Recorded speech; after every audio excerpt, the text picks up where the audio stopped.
funcionando. Hay un sentimiento de insatisfacción, ¿no? Un sentimiento de agobio porque hay tantas anomalías. Ajá, y no nada más porque sean un número de anomalías muy grandes, sino porque son muy importantes, ya es una cuestión cualitativa. No podemos responderlas. ¿Ah? Entonces se da una ruptura, una revolución, ¿no? Al interior del paradigma. Entonces, en realidad lo que hay pues es una ruptura. ¿Sale? No hay una medida para el progreso, no hay una medida para decir que el progreso en ese sentido es acumulativo, ¿no? Hay progreso, sí, pero en otro sentido. Bueno, en el caso de Hegel, sí hay un desarrollo, un crecimiento, en el sentido orgánico, en el sentido de que un organismo está creciendo, se está desarrollando, se está robusteciendo, está haciendo fuerte, y el momento de mayor fuerza, mayor firmeza, es el espíritu. Ese momento en el que pues, no solo conoce al mundo, sino que se conoce a sí mismo. La conciencia ya no nada más conoce al mundo, sino que conociendo al mundo se da cuenta de que ella misma ha construido el mundo. Eso es lo que va a decir enseguida. La experiencia que la conciencia hace sobre sí no puede comprender dentro de sí, según su mismo concepto, nada menos que el sistema total de la conciencia o la totalidad del reino de la verdad, del espíritu.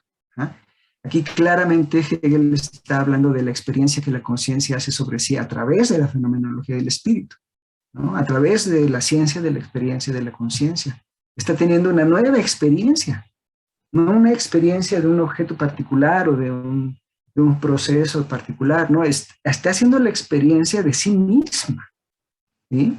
Por eso es que es tan importante para Hegel este trabajo, ¿no? Porque no es una experiencia cualquiera, ¿no? Lo que va a aparecer es ella misma, ¿no? Lo que va a aparecer es el mundo como resultado de sus determinaciones, ¿no? y de su historia, ¿no? Y no como en Kant, que solo es ese momento, esa determinación y debe frenarse, ¿no? Como si el pasado no hubiera sido nada.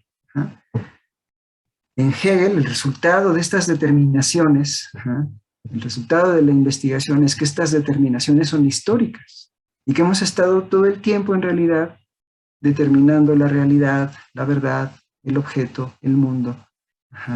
Y solo, al menos hasta Kant, adquirimos esa conciencia de una razón activa, ¿no? De una conciencia activa, ¿no? Pero Kant se detiene como muy pronto a decir, esta es ya la determinación única, plena, perfecta, se acabó, ¿no?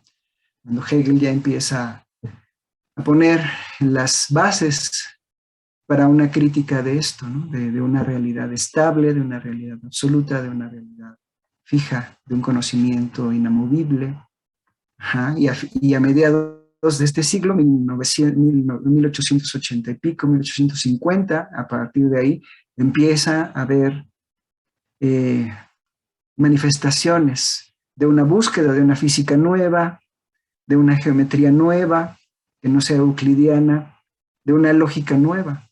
Y todo eso va a llevar a que a principios del siglo XX, en 1905, 1915, 1900, empiece a haber ya propuestas firmes con una aplicabilidad importante de geometrías neoeuclidianas, de una lógica no aristotélica, sino una nueva lógica, la lógica simbólica, y finalmente la física de Einstein. Entonces, pues, fíjate qué momento está viviendo Hegel aquí. Es un momento muy importante y está sentando las bases de toda esta reflexión que se viene, ¿no? Que viene en unos años. Bien, entonces, la experiencia que la conciencia hace sobre sí a través de la fenomenología del espíritu, a través de esta ciencia de la experiencia de la conciencia, no puede comprender dentro de sí, sino según su mismo concepto, nada menos que el sistema total de la conciencia o la totalidad del reino de la verdad del espíritu. ¿Cómo lo llamó antes? Casi muy al principio de la introducción, llamó a este concepto la totalidad de las formas de la conciencia no real, ¿no? La totalidad de las formas de la conciencia no real. Es decir, y les expliqué, me acuerdo con detalle, por qué lo llama totalidad, ¿por qué es la conciencia no real, las formas de la conciencia no real. Ujú. Entonces aquí lo que dice es, una vez que la conciencia al final cobra, pues sí, cobra conciencia o hace la experiencia de esto, ¿no? Tiene la experiencia de la totalidad, entonces aparece un nuevo momento, este nuevo momento del Ansish, para nosotros, que es pues el resultado de la ciencia de la experiencia de la conciencia. Es el momento en el que, como les decía hace un momento, se alcanza la identidad, una identidad que vuelve a ser en sí, o Ansish, ajá, pero que al mismo tiempo es diferenciada. ¿No? Esa diferencia es importantísima, no es un monismo nada más, no es una unidad otra vez kantiana, ¿no? Es una unidad diferenciada, ¿no? Es una unidad diferenciada, ¿no? Donde pues de manera ontológica, ni siquiera epistemológica, sino de manera ontológica, la conciencia afirma y también tiene la condición para negar, porque se distingue de sí misma algo con lo que al mismo tiempo se relaciona. Y establece el momento del saber y también establece el momento de la verdad, ya sea como algo interno o ya sea como algo externo. Sí, adelante. Entonces, si lo buscáramos catalogar como algo, no diríamos que es monista, diríamos que es dualista o pluralista. O sea, que Ah, tiene caray. varios. Me quedo con la caracterización de que a lo que llega es a una unidad diferenciada. ¿Sabes? No podría decirte que es un monista porque además hay una diferencia, ¿no? Es Ujú. una unidad diferenciada. Tampoco podría decirte que es un dualista porque también es un monismo. Ajá. Es una unidad dialéctica, Ujú. ¿eh? Es una unidad diferenciada. No se puede afirmar la unidad en su diferencia y se puede afirmar la diferencia en su unidad. Por eso es que es dialéctica, ¿no? Porque la unidad tiene sentido por la diferencia y la diferencia tiene sentido por la unidad. No hay una que sea anterior lógicamente a la otra, ¿no? Ok. Como en Kant, ¿ja? Como en Kant. En Kant, la unidad es la condición de posibilidad de la diferencia. La unidad es condición de posibilidad de la diferencia, ¿no? La infinitud es condición de posibilidad de la finitud. ¿Ja? Eh, eh, unidad. Lo permanente es condición de posibilidad del cambio. ¿Sale? Entonces, estas condiciones son lógicamente anteriores a las otras y estas son dependientes, ¿no? De las condiciones anteriores, la pluralidad de la unidad, la finitud de la infinitud, etc. ¿No? En Hegel no. En Hegel, la unidad, la multiplicidad son codependientes. Son codependientes. La unidad es condición de la multiplicidad y la multiplicidad es condición de la unidad. Entonces, por eso no podría decirte, no podríamos catalogar a Hegel solo como un monista, o como un dualista, o como un pluralista. A lo mejor pluralista, pero pues sigue siendo como solo ver como un lado, ¿no? De la posición. Solo porque hay esa relación dialéctica es que se puede entender de las dos formas. Ajá. Eso es algo que me gustaría que quedara muy claro. Solo, ¿cómo les diré? Como lo importante en Hegel son las relaciones, ¿no? La relación entre los elementos. ¿Ah? No tanto cuál elemento, ¿ah? Sino la relación. ¿Ah? Entonces, en este caso, lo que decimos es, se llega a una nueva unidad, pero diferenciada. ¿No? Se llega a una nueva unidad, a una nueva idea de mundo verdadero, ¿ah? Pero diferenciado. ¿No? ¿Sale? Es al mismo tiempo, es decir, se da al mismo tiempo la Ok. unidad y la diferencia. ¿Sale? Tengo una última duda o Bueno, sí, es, adelante. este, las objeciones que presenta Arthur Schopenhauer acerca del trabajo de Hegel son válidas en algún sentido, porque lo único, o sea, no, ni siquiera sé si son objeciones, los noto más como insultos hacia Hegel. Este, o sea, intenta como llamarlo como estúpido. Sí, Entonces, o sea, no, en su obra El mundo como voluntad y su representación, está replanteando la visión kantiana de alguna forma, así pero es. la hace de alguna manera muy extraña y no me queda muy claro. Entonces, pues, o sea, hay como alguna respuesta de parte de de Hegel hacia Schopenhauer o de Schopenhauer hacia Hegel, alguna relación de esta manera en la cual haya cierta validez? Sí, mira, yo lo que creo, no estoy muy seguro de que, ¿cómo te diré? Como que las críticas de Schopenhauer a Hegel sean muy objetivas, son siempre, como dices, muy desde el punto de vista del insulto, en realidad sí, Schopenhauer era pues o sea, así, para decirlo así muy rápidamente, odiaba a Hegel, lo odiaba. Era su máximo, su máxima antítesis. Ajá. Hay una leyenda, una anécdota, ajá, que no sé si sea cierta, pero así parece que fue el caso, ¿no? Que a Schopenhauer le tocó dar clases en la misma hora, ¿no? A un lado del salón de Hegel, ¿no? Schopenhauer tenía 4 alumnos, ¿no?, en su curso, y el salón de Hegel gigantesco estaba lleno, ¿no? Entonces Schopenhauer estaba así como, no podía entender, ajá, como que por qué pasaba algo así, ¿no? Sí, Schopenhauer retoma, ajá, a Kant, por supuesto, retoma algunas nociones específicas de Kant, ajá, y plantea una filosofía y una epistemología en algún momento también, dentro del mundo como voluntad y representación, y sobre todo en la cuádruple raíz del principio de razón suficiente, una epistemología muy interesante, ¿no? Que a mí, bueno, me llegó a llamar la atención mucho, pero realmente sí las críticas a Hegel son más como muy desde el punto de vista personal, no desde el punto de vista como de la propia filosofía de Hegel. Sí, no eras precisamente su personaje favorito. Y bueno, hay algo que en cierto modo ahora creo que vamos a retomar para ver la crítica, para ver pues las respuestas críticas a Hegel, que podrían ir como en la dirección de algo que podría apuntar Schopenhauer. Pero ahora vamos a eso, ¿sí? Vamos a terminar primero la introducción, ¿no? Ya nos faltan unas líneas, ¿no?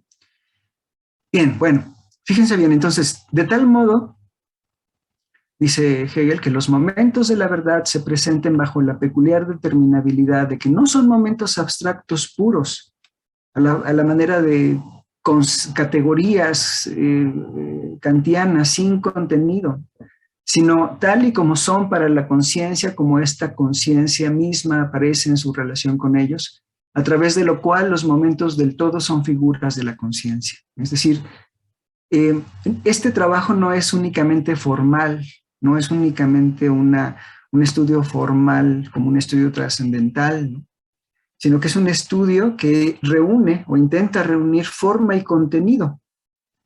Forma y contenido, en donde la forma y el contenido son la verdad y el mundo, la justificación, la verdad y el mundo de un momento, a diferencia de la justificación, la verdad y el mundo de otro momento, ¿no? Entonces van avanzando, por decirlo así, se va desarrollando, ajá, en esta relación, ajá, y pues lo que tenemos no es un estudio simplemente abstracto o formal, ¿no?, sino que hay una recuperación del contenido, ¿no?, del contenido que la conciencia vive en cada uno de los momentos.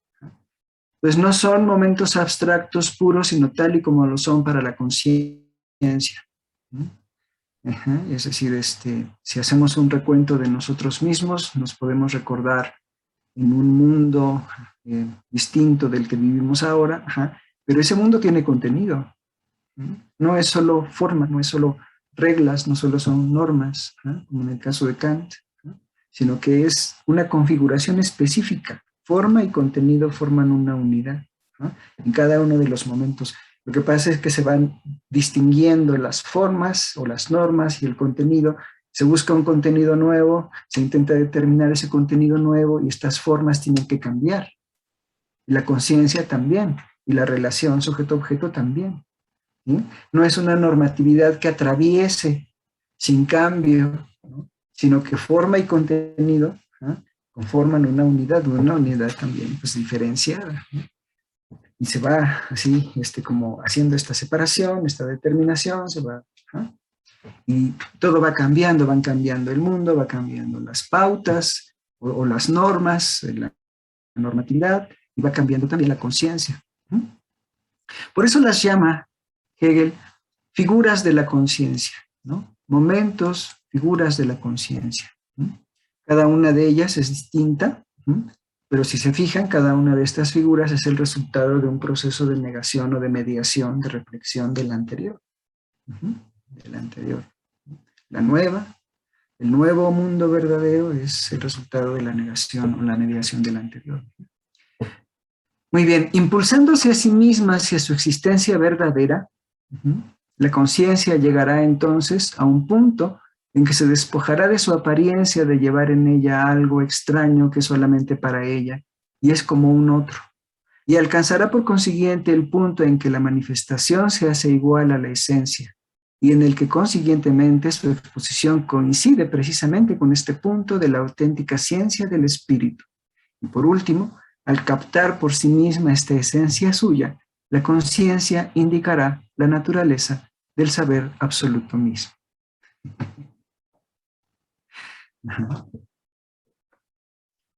Claro, bueno, esa es la meta, ¿no? Esa es la meta. Parece, así como leído a ojos del siglo XXI, ¿no? Pues una propuesta muy ingenua también, ¿no? Muy, pues sí, llena de muchas expectativas, muchas promesas, y que, pues, no sé, en este momento a lo mejor, y los momentos que pasaron después, ¿no? Las guerras, ¿no? Pues seguramente habrán dicho, pues, para nada, Hegel no se equivocó en lo absoluto, ¿no?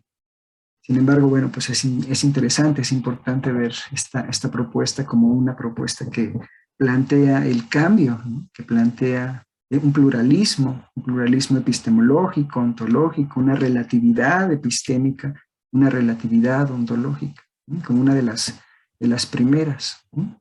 Junto con Kant, porque Kant ya se dice, ¿no? Es un filósofo que plantea una relatividad del conocimiento, ¿no? El conocimiento es relativo a un marco, a un esquema, ¿no?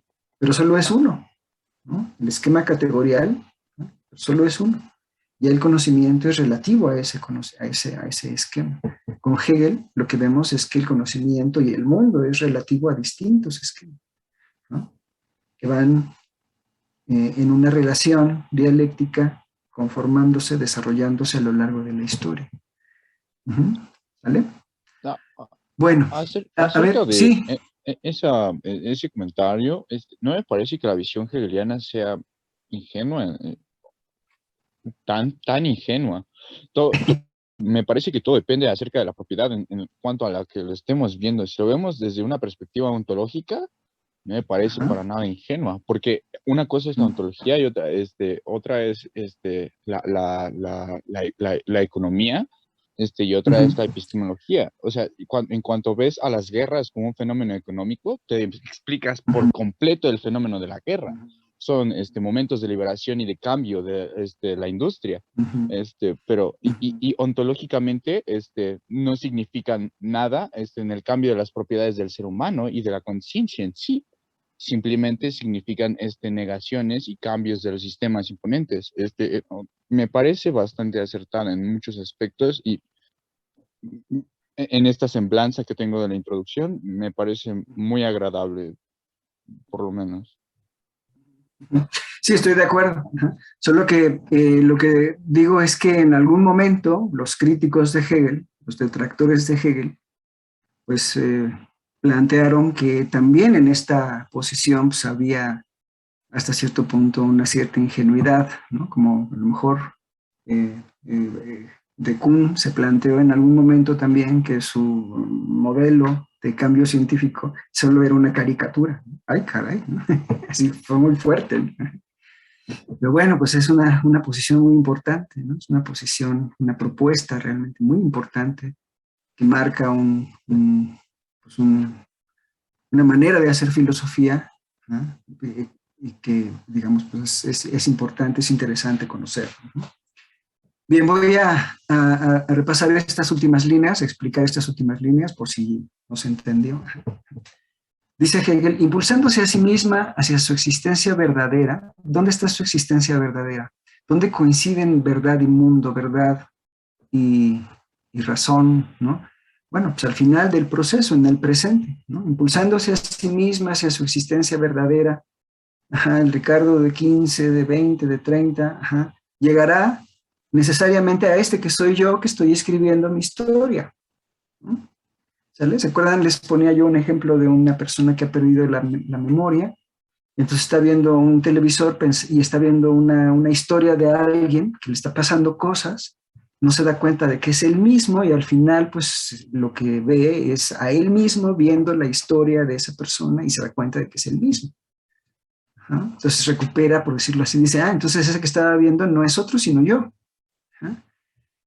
Impulsándose a sí misma su existencia verdadera, la conciencia llegará entonces a un punto en que se despojará de esa apariencia de ser otra, ¿no? De llevar en ella algo extraño que solamente para ella y es como un otro, y alcanzará por consiguiente el punto en que la manifestación, el fenómeno, se hace igual a la esencia, al yo. Es decir, yo estoy viendo el televisor, por decirlo así, ahora es la pantalla, ¿verdad? Ajá. Y entonces llego al punto en el que ese que estoy viendo su historia resulta que soy yo mismo. Digo, ¿vale? O yo estoy escribiendo, ¿no? Mis memorias, o así los momentos más importantes, y finalmente pues llego a este punto en donde la manifestación se hace igual a la esencia, ¿no? Ese otro que estoy escribiendo, que ya no soy yo en este presente, se hace igual o se identifica con este presente, con el que soy, y entonces se alcanza una identidad, ¿no? Una identidad o una unidad que, como decía hace un momento, es una unidad diferenciada, ¿no? Esta es una lectura de lo que acabo de decir. Bueno, lo voy a terminar.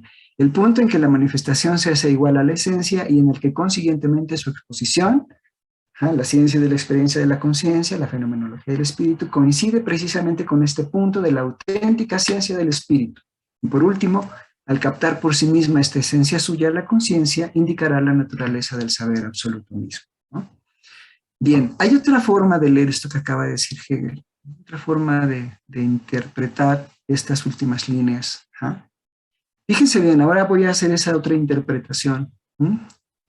La primera interpretación, por si no se entendió, esta interpretación que acabo de hacer ahorita, es yo me veo a mí mismo como un otro, ¿no? Y al final ese otro voy a resultar ser yo mismo, necesariamente, ¿vale? Necesariamente. En la otra interpretación, ese otro que ve Hegel, o más bien que ve la conciencia, son los momentos de la verdad, como algo separado, como algo independiente. No como resultado de una construcción, de una mediación, sino como un otro externo. ¿Sale? Impulsándose a sí misma hacia su existencia verdadera, la conciencia llegará entonces a un punto en que se despojará de esa apariencia de llevar en ella algo extraño, un en sí que solamente para ella, y es como un otro, al cual no puede ver, porque es imposible, porque es lógicamente contradictorio, porque lo que sea, y alcanzará por sí misma, y alcanzará por consiguiente el punto en que la manifestación se hace igual a la esencia, es decir, ella se dará cuenta de que los criterios de acuerdo con los cuales determina el conocimiento son también los criterios de acuerdo con los cuales determina su ignorancia. En otras palabras, se dará cuenta de que los criterios de acuerdo con los cuales se establece la verdad de su saber son también los criterios de acuerdo con los cuales se establece lo que no puede conocer. ¿Sí? Lo condicionado está determinado, pero también son la condición de lo incondicionado. Los límites que pone de su conocimiento son al mismo tiempo los límites de aquello que no puede conocer. Pero son decisión suya. Es ahí en donde la conciencia, ahora sí, indicará la naturaleza del saber absoluto mismo. Se dará cuenta de que cada uno de esos momentos que parecen ser en sí externos, ¿no?, son en realidad resultado de un proceso de construcción, de constitución, de determinación, de condicionalización histórica. ¿Ya se ve esta segunda lectura? Ese otro ya no es, como en la primera lectura, el yo, ¿no? La conciencia uno, 2, 3, 4, 5, que llegará a ser la conciencia del presente, ¿no? Sino que ese otro es ese mundo externo que aparece, el nuevo objeto verdadero, como un objeto externo, contingente, puramente arbitrario, bueno, no arbitrario, sino, sí, externo y contingente, ¿no? ¿Ah?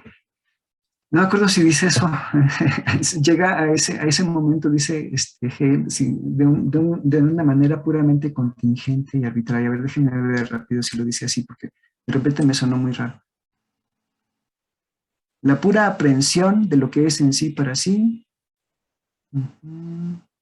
ordinariamente, por el contrario, si dice eso, puramente contingente y externo, nada más dice eso, no arbitrario, no, sí, no arbitrario, no.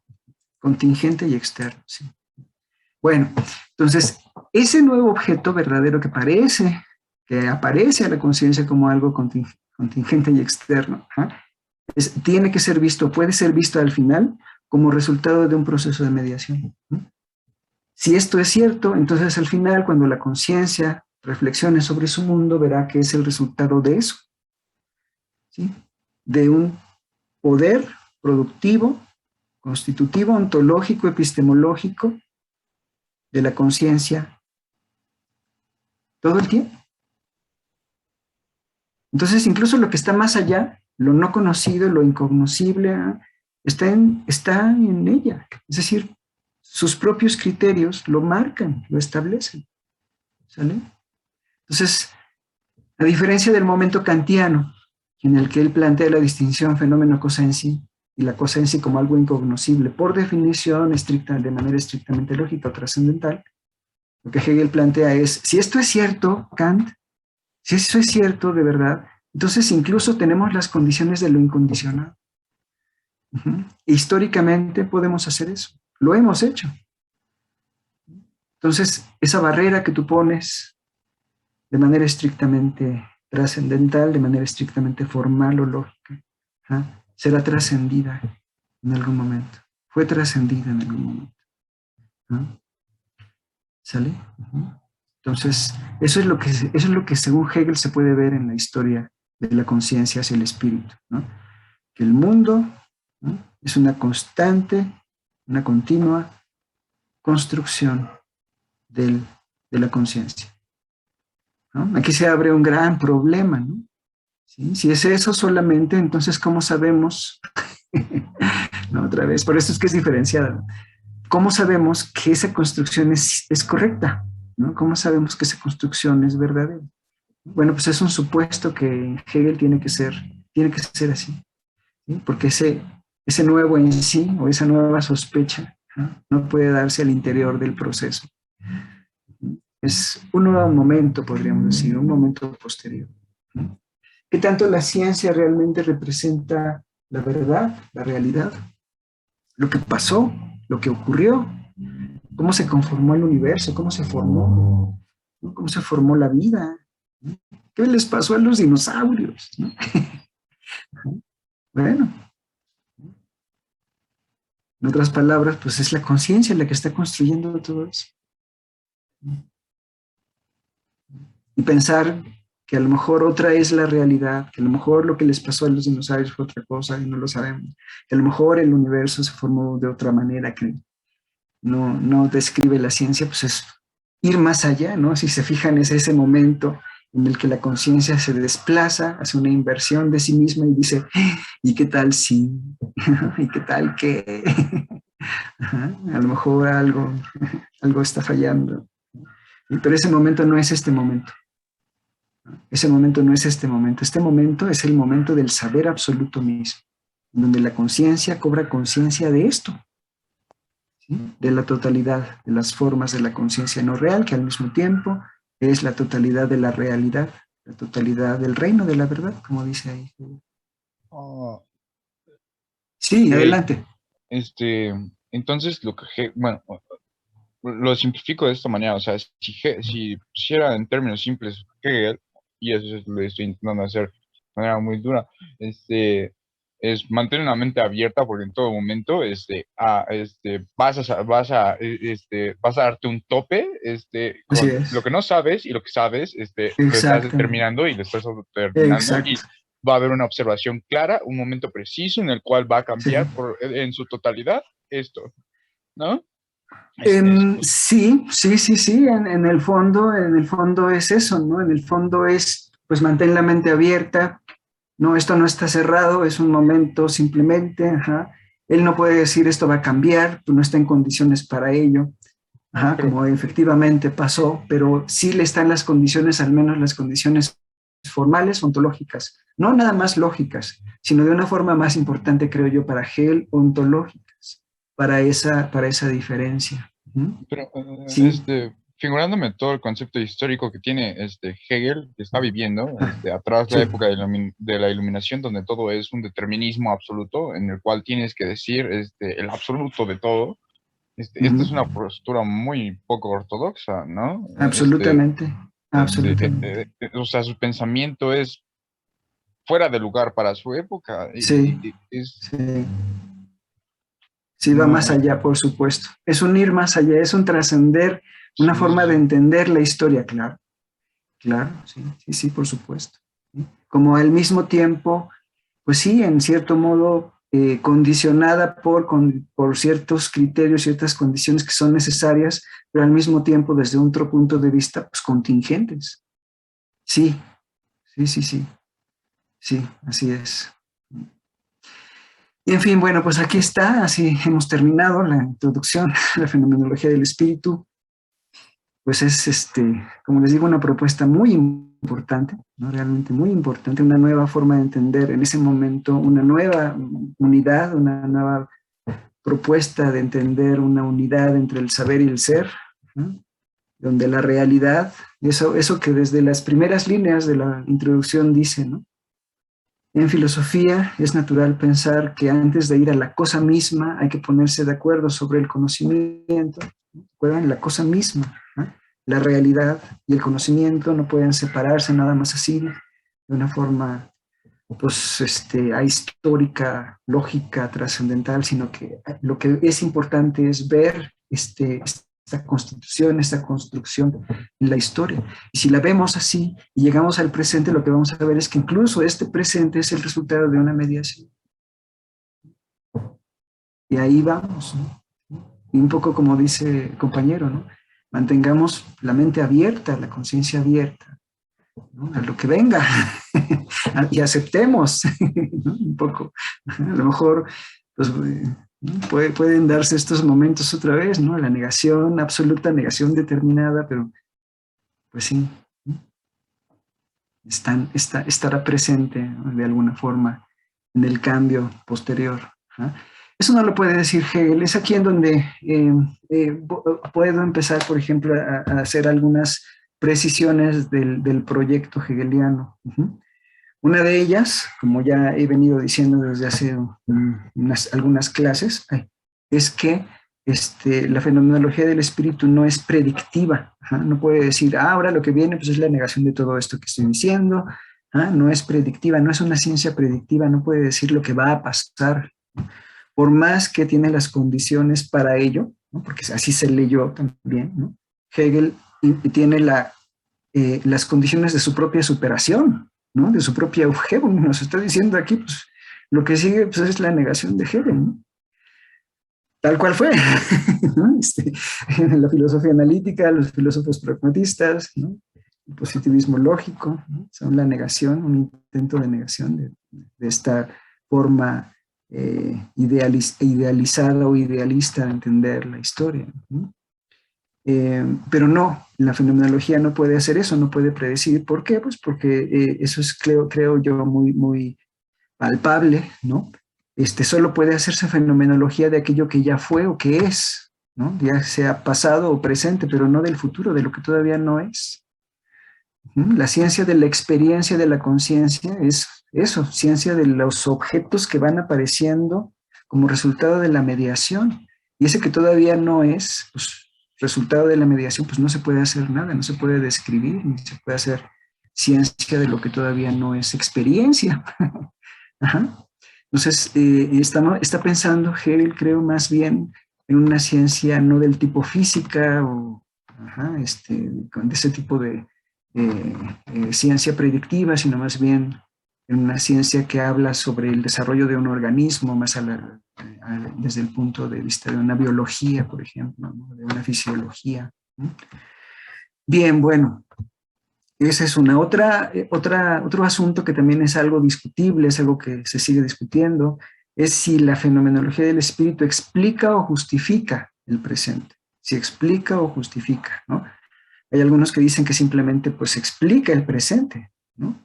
Porque pues eso fue lo que ocurrió, eso es lo que se dio y llegamos a este punto donde la conciencia se alcanza a sí misma a través de la totalidad, pero pues otra cosa es la justificación, ¿no?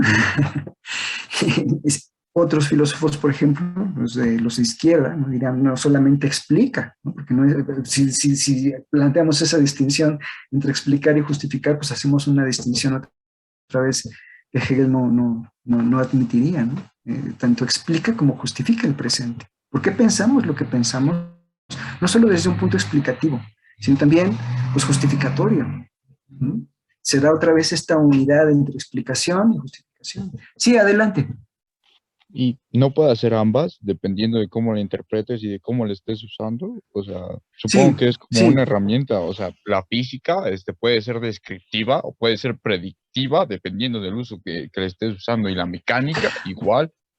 O Ah, sea, ya, ya, ya, o ya. sea, cualquier tipo de ciencia puede tener dos tipos de usos dependiendo de la interpretación que yo esté usando. Incluso las matemáticas, con su precisión, pueden ser Sí, enteramente descriptivas o predictivas de un fenómeno. Entonces, sí. o sea, Pero Hegel se cuida mucho de decir que con la fenomenología del espíritu no se puede hacer, o con la dialéctica en general no se puede, debe, como dice él, debe evitar ser, ay, ¿cómo es la palabra? Este, ay, no me acuerdo cómo es la palabra. Pero sí trata de decir algo así como, no puede ver hacia el futuro, ¿no? Por eso, es el búho de Minerva que levanta su vuelo al amanecer, al anochecer. Es lo que ya pasó, lo que ve el búho es algo que ya ocurrió. No no, puede ver no, lo que todavía no ocurrió. Ajá, o sea, esa parte sí, me quedó clara. O sea, no puedo predecir las cosas, pero a lo que me no, refiero no. es, o sea, Ajá. puedo cumplir dos funciones dependiendo de cómo la use, ¿no? Y de cómo la esté Ah, utilizando. ya, ya, ya. En el sentido de explicación o justificación. Sí, sí, sí, ¿Mm? por supuesto. Sí, O sí. sea, Ah, ya, ya, ya. Ya lo veo, sí. Bueno, es que parece como si normalmente, a ver cómo te explico esto, como si una cosa fuera explicar y otra cosa fuera justificar, ¿no? Voy a poner un ejemplo de esto así, pues muy cercano. o sea, Cuando tienes una... usando Sí, términos dime. hegelianos, la conciencia se está Sí. limitando a sí misma, ¿no? Entonces, Ujú. si me estoy limitando a mí mismo en el uso de lo que es lo condicionado y lo incondicionado, entonces estoy Ajá, condicionándome a usarla ajá, de una sola manera, en un solo momento, cuando podría ajá. usarla de diferentes maneras, en un solo momento, histórico, ¿no? Sí, sí. Sí. Solo que, bueno, esta distinción, esta diferencia que tratamos de plasmar ahora en la distinción explicación-justificación, parece decir algo más. Mira, mi ejemplo es como de una forma así, muy intuitiva, ¿no? Eh, Imagínense cuando vas manejando, tienes un accidente, llamas al ajustador, llamas al seguro y el señor del seguro, el ajustador te dice, tiene que poner aquí en estas líneas lo que pasó, ¿vale? Explicar lo que pasó. Entonces ustedes, pero bueno, yo, ¿no? Yo me pongo, pues, iba manejando, iba circulando, caí en un bache, moví el volante de una forma y le terminé pegando al carro de atrás, ¿no? Eso explica lo que pasó, ¿no? Pero lo justifica. Es como esa siempre, bueno, no, pues a mí simplemente me dijo el señor que aquí pusiera lo que pasó, ¿no? Lo que ocurrió, la descripción de los hechos, más no pues como razones de fondo de pues qué fue lo que pasó, como más, más justificatorias, no sé, ajá, sale como esa distinción de, pues es que reprobé el examen porque no estudié, bueno, sí, no estudiaste, pero eso justifica que no hayas pasado el examen. Ay, caray, ¿no? Esa distinción, explicación, justificación, Ajá, suele plantearse también con Hegel. Ujú. Si lo que hace es una descripción del pasado de la conciencia hasta el presente, eso es solamente una explicación del pasado hacia el presente, no una justificación del presente, ¿no? Ah, bueno, eso es algo que se está discutiendo, ¿no? Es algo que es interesante, ¿no? Yo lo que creo, ajá, pensando un poco a la manera de Hegel, creo yo que diría, pensarlo así sería como establecer un desdoblamiento de la explicación y la justificación como si la justificación fuera algo distinto. Y no, pues es que en la historia misma es ese proceso que no solo explica, sino justifica lo que estamos viviendo ahora, ¿no? Creo yo que eso sería algo más o menos hacia donde apuntaría Hegel, a no ser ese desdoblamiento, ¿no? ¿Se acuerdan del ejemplo de la pauta, ¿no? ¿Sí? Si no tengo yo una pauta antes de empezar el examen, ¿cómo voy a hacer el examen? ¿De acuerdo? ¿No? Entonces su respuesta pues, es muy interesante, ¿no? La pauta es la conciencia misma, ¿no? Bueno, en este caso sería algo muy semejante, ¿no? Si la fenomenología solamente explicara el presente, ¿no? Parece como si hubiera algo más, ¿no? Que justificara, ¿no? Hegel diría, creo yo, no hay nada más, eso es su historia, ¿no? En fin, bueno, no hay nada que esté más allá. En fin, bueno, creo yo que iría por ahí, hay que investigar, hay que ver, ¿no? Discutir sobre eso, ¿no? Bien, otro elemento que también hemos mencionado aquí, con respecto a la fenomenología del espíritu, es ese carácter que parece ser determinista, ¿no? Que parece ser, ¿no? Él mismo lo dice, es una necesidad que va desde el principio hasta la meta. Otra vez, ¿no? Por si no ha quedado claro, a esa necesidad solo se puede ver desde el final del proceso, no en lo... Ajá. Desde el final yo puedo hacer esa explicación de esa descripción como algo que tiene que ver con momentos necesarios, ¿no? Veo que este momento es necesario para explicar el siguiente y este a su vez el siguiente y este a su vez el siguiente. Y si llego a una explicación de la totalidad, a una explicación del presente siguiendo esta idea de consecución, pues voy a explicar, pues sí, la totalidad de las formas, ¿no? La totalidad del reino de la verdad, como dice Hegel, el sistema total de la conciencia, ¿no? Esta idea atrajo muchas críticas, pues malos entendidos. Se pensó que esa idea de sistema era metafísica, esa idea de totalidad era pues, una idea de predestinación, ¿no? Horrible. Ajá, entonces, híjole, es algo que siempre menciono, siempre intento dejar claro porque creo yo que no es una lectura justa, ¿no? Adecuada. Ajá, no le hace justicia a lo que Hegel estaba tratando de decir. En fin, bueno, ¿qué más? Ah, sí, debe tratar de evitar ser edificante, dice Hegel, ¿no? Debe tratar de evitar ser edificante, como si se pudiera hacer algo simplemente de manera formal, simplemente de manera a través de las reglas, digamos, hacia el futuro. No, tiene que ser forma y contenido al mismo tiempo. ¿Ah? Y si es forma y contenido, pues es experiencia.